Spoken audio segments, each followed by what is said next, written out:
Hello students, आज हम chapter 2 का पार्ट 10 पोर्शन ले रहे हैं, that is the embryo. Last lecture में हम लोगों ने डबल फर्टिलाइजेशन और एंडोस्पर्म पढ़ा था। उसमें हम लोगों ने एम्ब्रायो डेवलपमेंट के 3 टाइप्स पढ़े थे, nuclear, cellular and helobial. Okay, अब यही हेलोबियल का कुछ पोर्शन है इसके अंदर कि किस तरह से एम्ब्रायो का डेवलपमेंट होता है। एम्ब्रायो जो भी हम लोगों ने पढ़ा हुआ है कि एम्ब्रायो का डेवलपमेंट जायगोट्स के थ्रू होता है। ओके, अब जायगोट कहाँ पे होता है? हम लोगों ने ये पढ़ा हुआ है कि ये एम्ब्रायो सैक था हमारा। ओके, और ये हमारा सिनर्जिड्स, ये एक्सेल और ये सिनर्जिड, ये वाले पोर्शन को हम लोगों ने बोला हुआ है दैट इज माइक्रोपाइल। ओके, वही फर्स्ट मेल गैमेट जब एक्सेल के साथ कर रहा है डिवीजन, तो वो क्या बनाएगा? जायगोट बनाएगा। और जायगोट कहाँ पे होता है? माइक्रोपाइल एंड में देखने को मिलता है। यही जायगोट बहुत डिवाइड करते हैं और एंडोस्पर्म को फॉर्म करते हैं। अब हम लोगों ने एक डाइकॉट प्लांट में हम लोग ये पढ़ते हैं एम्ब्रायो डाइकॉट प्लांट में कैसे होता है। डाइकॉट प्लांट में हम लोग एम्ब्रायो का डेवलपमेंट पढ़ते हैं। एक हम लोगों ने प्लांट लिया है, कैप्सेला करके हम लोगों ने प्लांट लिया है। अब ये किस तरह से करेंगे? पहला आता है, सबसे पहले प्लीज स्टूडेंट्स, ये बहुत ही इंपॉर्टेंट टॉपिक है, इसे समझने के लिए आप लोगों को थोड़ा सा कॉन्सेंट्रेशन की ज्यादा जरूरत है, तो आप थोड़ा यहाँ पे ध्यान दीजिएगा। जायगोट कहाँ पे डिवाइड हो रहा है? माइक्रोपाइल रीजन में हो रहा है। ओके, जायगोट कहाँ पे होता है? माइक्रोपाइल रीजन में है। यही जायगोट धीरे धीरे ट्रांसवर्सली डिवाइड होता है। सपोज हम लोग लेते हैं ये एक जायगोट का सेल है। ओके, अब ये क्या करेगा? ट्रांसवर्सली यानी कि इस तरह से ये डिवाइड कर रहा है। अब ये डिवाइड इस तरह से होगा कि एक छोटा होगा और एक ऐसे एक बड़ा सेल होगा और एक छोटा सेल होगा, यानी अनइक्वल पार्ट में ये डिवीजन होगा। इसको मैंने ऐसा बोल दिया है कि ये है दैट इज टर्मिनल सेल है। ओके, अब नेक्स्ट आता है, ये जैसे ही अनइक्वल पार्ट में रिजल्ट करता है तो ये एक टर्मिनल सेल है और इसको हम लोगों ने बोल दिया है that is the basal cell. Okay, अब यही टर्मिनल सेल कहाँ पे चले जाएगा? ध्यान रखना, ये चले जाएगा दैट इज चलेजा डायरेक्शन में चले जाएगा। तो चलेजा डायरेक्शन में जाएगा और इसलिए मैंने उसको क्या बोल दिया है? इसको मैं ये भी बोल सकती हूँ दैट इज अपाइकल सेल भी बोल सकती हूँ। अपाइकल सेल भी। ये बेसल सेल कहाँ पे जाएगा? बेसल सेल कहाँ पे जाएगा? दैट इज दी माइक्रोपाइल में जाएगा, माइक्रोपाइल रीजन में चले जाएगा और इसको हम लोग बेसल सेल ही बोलते हैं। ओके, अब अपाइकल सेल और बेसल सेल है। अब बेसल सेल्स क्या करता है? ये जो हमारा माइक्रोपाइल रीजन में प्रेजेंट है, तो ये जो बेसल सेल है वो डिवाइड वापस ट्रांसवर्सली करेगा। ओके, और अपाइकल सेल्स डिवाइड वर्टिकली करेगा। बेसल सेल क्या कर रहा है? बेसल सेल डिवाइड ट्रांसवर्सली कर रहा है और ये टर्मिनल सेल वाला है वो कैसे कर रहा है? वर्टिकली यानी कि स्ट्रेट वे में कर रहा है। अब हम लोग ये अच्छे से ये एक और बार इसको देख लेते हैं। सपोज ये हमारा एम्ब्रायो सैक है। ओके, ये हमारा ऐसा एम्ब्रायो सैक है। यहाँ पे हम लोगों ने बोला था कि ये बेसल सेल है। ओके, और ये हम लोगों ने बोला था ये अपाइकल सेल है। ओके, अब ये क्या कर रहा है? यहाँ पे ये जो अपाइकल सेल है वो इस तरह से डिवीजन करते हैं कि वो 4 सेल्स बनाना शुरू करते हैं। Basal cells transversely apical cell divided vertically and 4 cell structure is formed. ये apically में that is the 4 cell structure is formed and this 4 cell structure is known as the proembryo. ये कौन सा एंड है? चलेजा and है। ये कौन सा एंड है? That is the micropyle and है। ओके, अब ये जो एंड है यहाँ पे हम लोगों ने पढ़ा हुआ है that is the basal cell है, वो क्या कर रहा है? ट्रांसवर्सली अरेंज्ड कर रहा है। नाउ धीरे धीरे वो क्या करता है? Globular shape, heart shape structures में कन्वर्टेड करता है। अब यहाँ पे बेसल सेल्स, ओके, ये हम लोगों ने पढ़ा कि चैलेजा वाला जो है दैट इज टर्मिनल सेल, उन्होंने तो प्रो एम्ब्रायो बना दिया, ये ट्रांसवर्सली कर रहा है तो ये क्या बना रहा है, एक और यहाँ पे ऐसे सेल बना रहा है। ओके, अब यहाँ पे ये जो सेल है वो वैसा का वैसा ही रहेगा।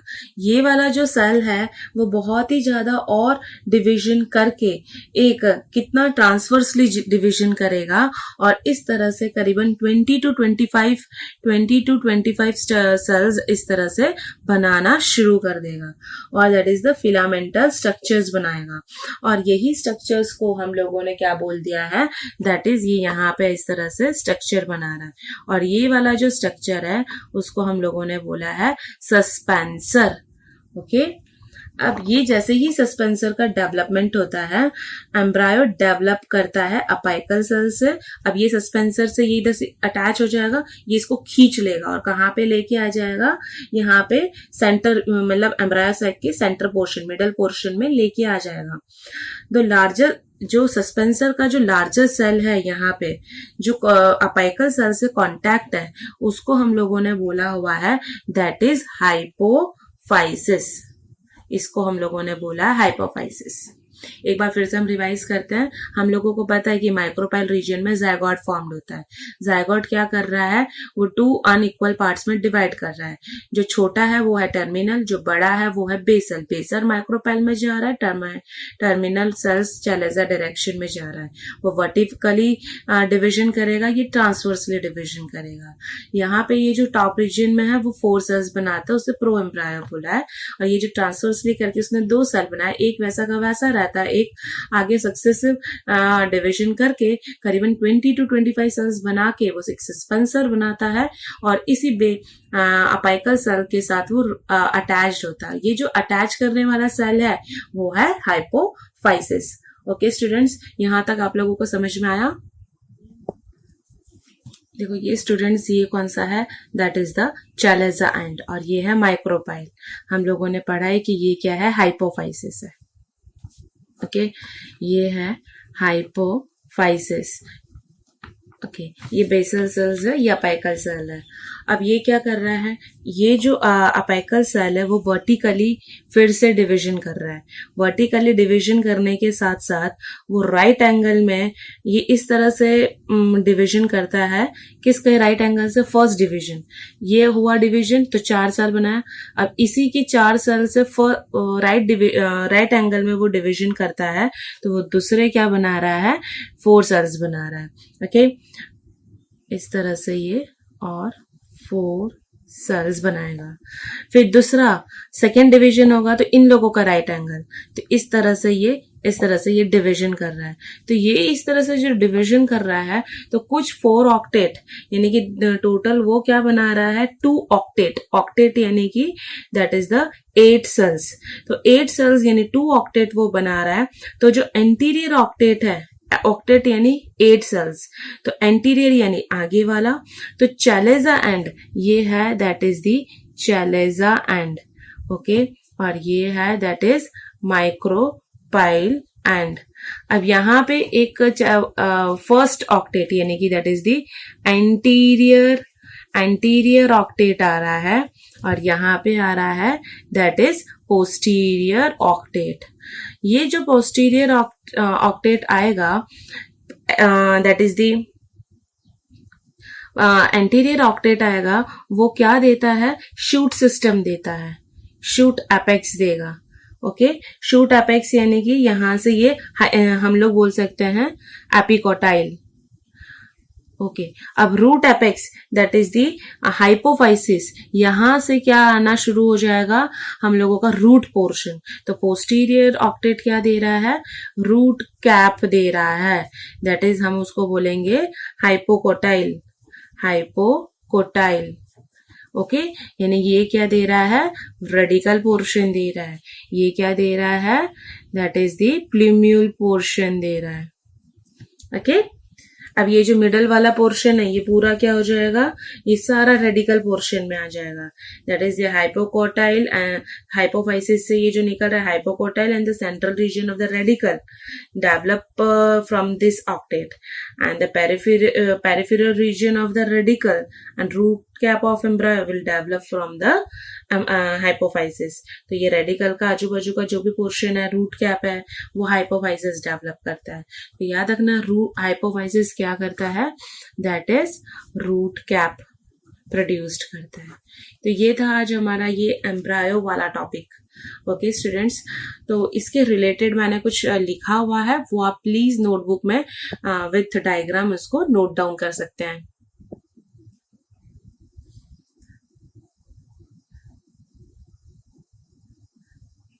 स्टूडेंट्स, अब हम नेक्स्ट टॉपिक ले रहे हैं एपोमिक्सिस। एपोमिक्सिस का मीनिंग होता है कि ये एक ऐसे टाइप का फॉर्म है, रिप्रोडक्शन का फॉर्म है, जिसमें असेक्सुअल रिप्रोडक्शन होता है, लेकिन वो कुछ थोड़ा सेक्सुअल रिप्रोडक्शन का भी सिग्नल दे रहा है। जैसे एग्जांपल हम लोग बता रहे हैं, मैंने एक सेल लिया है, वो डायरेक्टली एम्ब्रायो में कन्वर्ट हो रहा है।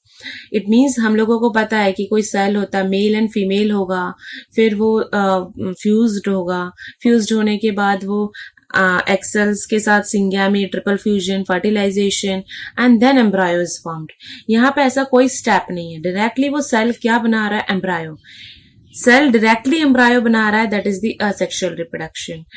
लेकिन एम्ब्रायो वाला प्रोसेस किस में आता है, सेक्सुअल रिप्रोडक्शन। तो हम उसको ऐसा बोल सकते हैं कि it just mimics the sexual reproduction. Okay, अब हम लोगों को पता है कि अपोमिक्सिस के कुछ ऐसे टाइप्स है, लाइक वो हम लोगों ने पढ़े हुए हैं, रिकरेंट एगेमोस्पेरी। ओके,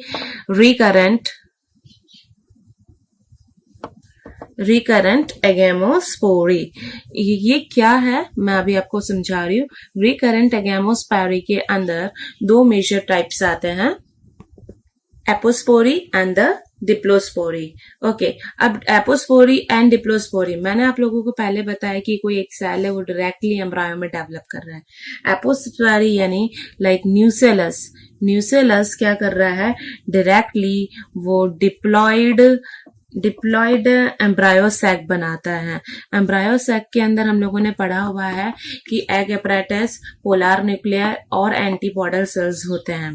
तो सपोज हम लोगों ने ये एक ऐसा बनाया हुआ है, यहाँ पे आजू बाजू क्या है, न्यूसेलस है। न्यूसेलस 2n बॉडी होता है, डिप्लॉयड होता है, हम लोगों को पता है। ये हम लोगों ने न्यूसेलस बनाया हुआ है। यहाँ पे synergids, egg cell synergids, polar nuclear, antipodal cells, ये सारा हमारा एम्ब्रायो सैक है। यही न्यूसेलस अब क्या करेगा, डायरेक्टली वो क्या बना देगा, एम्ब्रायो बना देगा। ठीक है, डायरेक्टली एम्ब्रायो न्यूसेलस ही बना देगा, उसको कोई एम्ब्रायो सैक के साथ कनेक्शन नहीं है। तो ये क्या हो गया, डायरेक्टली बना रखा है, तो हम लोग उसको बोलेंगे एपोस्पोरी।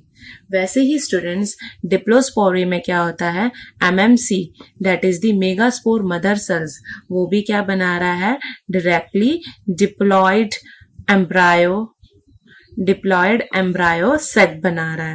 ओके, एमएमसी यानी क्या क्या होगा, हम लोगों को पता है कि न्यूसेलस ही एमएमसी मैक्रोपाइल रीजन में रिलीज करके वो एम्ब्रायो सेक बना रहा है। तो यहाँ पे एम्ब्रायो सेक वाला कोई प्रोसेस नहीं होगा, डायरेक्टली एमएमसी क्या बना देगा, that is the diploid embryo sac बनाना शुरू कर देगा।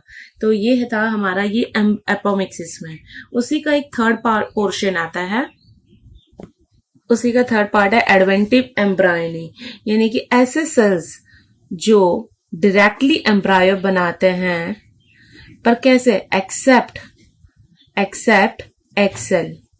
ओके, एक्सेप्ट एक्सेल यानी कौन से हो सकते हैं, लाइक इंटीग्यूमिनेट्स आप लोगों ने पढ़ा हुआ है, इंटीग्यूमिनेट्स ले लो या न्यूसेलस ले लो, यानी दूसरा एक्सेल के सिवा वाले जो भी सेल्स हैं वो सारे एम्ब्रायो डायरेक्टली बनाएंगे, वो था एडवेंटिव एम्ब्रायोनी। ओके, हम लोगों ने ये देखा है जो एपोमिक्सिस रिप्रोडक्शंस होते हैं, वो हम लोगों को एग्जाम्पल में हम ले सकते हैं, दैट इज एस्टेरेशिया एंड ग्रासेस में हम लोगों को देखने को ये मिलता है एपोमिक्सिस। अब स्टूडेंट्स, फार्मर्स को इसकी सिग्निफिकेंस क्या है, इंपॉर्टेंस क्या है, फार्मर्स क्यों सबसे ज्यादा एपोमिक्टिक सीड्स यूज्ड करता है। सबसे इंपॉर्टेंट है स्टूडेंट, आप लोगों को ये याद रखना है, ये हमेशा एग्जाम में पूछा जाता है कि फार्मर एपोमेक्टिक सीड्स क्यों यूज करता है। सबसे मेन बात है, यदि एक सीड विदाउट कोई फर्टिलाइजेशन के डायरेक्टली एम्ब्रायो बनाता है तो फार्मर को बहुत ही ज्यादा अच्छा है, क्योंकि यदि वो ये साल में लेके आ रहा है सीड्स तो उसको नेक्स्ट ईयर परचेज करने की जरूरत नहीं है, क्योंकि यहाँ पे कैरेक्टर सिग्रीगेट नहीं होते। सिग्रीगेट यानी चेंजेस नहीं होते हैं। जो आज उसको ये साल में इसको कैरेक्टर्स दिख रहे हैं वो नेक्स्ट ईयर वो एग्जैक्ट कॉपी में ही दिखेंगे। जो एक सीड में कंप्लीटली देखने को मिलता है उसको कैरेक्टर, वो नेक्स्ट ईयर उसी सीड में सारे सीड्स में वही कैरेक्टर देखने को मिलेगा। उसका एग्जाम्पल उन्होंने लिया हुआ है, दैट इज सिट्रस। सिट्रस में उसको सबसे ज्यादा, सिट्रस है, मैंगो है, उन लोगों में उनको ये देखने को मिलता है। तो स्टूडेंट्स, इसका मेन सिग्निफिकेंस यही है कि यहाँ पे कैरेक्टर सिग्रीगेट नहीं होता है, चेंजेस नहीं होता है, जैसा है वैसा ही कैरेक्टर वो हमेशा अपने पास ही रखेगा। सो स्टूडेंट्स, ये क्वेश्चंस हैं, आप लोगों को ये क्वेश्चंस लर्न करने हैं और उसको अच्छे से लिखने हैं। तो स्टूडेंट्स, आज का मैं टॉपिक कंप्लीट करती हूँ। Thank you so much.